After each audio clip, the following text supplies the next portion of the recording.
ፕሬዝዳንት ዶናልድ ትራምፕ ከኢራን ምን እንደሚፈልጉ በግልጽ ተናገሩ። እሱም ነዳጇን ነው። አካውንት ትክክል አይደለም። ስለዚህ ኮፒ ሊንክ እያደረጋችሁ ላይክ እያደረጋችሁ ይህንን አጠር ያለ የዜና ትንታኔ ተከታተሉኝ። ትራምፕ እውነቱን ተናግረዋል። ይህ ሁሉ ጦርነትና ፍጥጫ ኢራን የቀጠናው ስጋት ስለመሆኗ ብቻ አይደለም። ትራምፕ ልክ የቬንዙዌላን መሪ ያስረው የራሳቸውን አሻንጉሊት መንግስት በመሾም የነዳጅ ሀብቷን ለመቆጣጠር እንዳሰቡት ሁሉ አሁን ደግሞ አይናቸውን ኢራን ላይ ከጣሉ ሰንበትበት ብለዋል።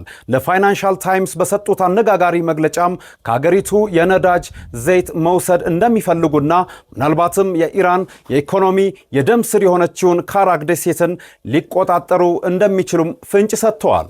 በትራምፕ እሳቤ የኢራን መከላከያ ደካማ ነው፣ ስለዚህም በቀላሉ ልንወስደው እንችላለን ይላሉ። ነገር ግን እውነታው ለትራምፕ የሚሳካ አይመስልም።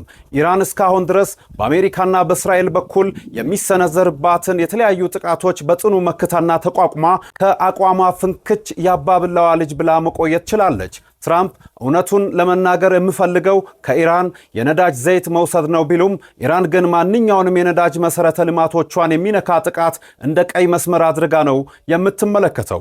አሁን ላይ ውጥረቱ የናረው ትራምፕ 3500 ተጨማሪ የአሜሪካ እግረኛ ጦር ቀጠናው ውስጥ መድረሱን ተማምነው ቢሆንም ኢራን በበኩሏ ለትራምፕ ወረራ የሰጠችው ምላሽ እጅግ ጠንካራ ነው።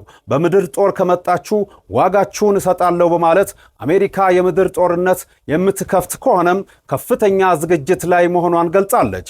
የትራምፕ ቀላል ያሉት ወረራ ወደ ረጅምና አደገኛ የምድር ጦርነት ሊቀየር እንደሚችል ግልጽ መልእክት አስተላልፋለች። የጂኦፖለቲካ ተንታኞች እንደሚሉት የትራምፕ አካሄድ ኢራንን በቀላሉ እጅ የሚያሰጥ ሳይሆን መላውን የመካከለኛውን ምስራቅ የነዳጅ አቅርቦት ለአደጋ የሚያጋልጥና ዓለም አቀፍ ኢኮኖሚ ቀውስ ሊያስከትል የሚችል የክልላዊ ጦርነት መጫሪያም ሊሆን ይችላል ይላሉ።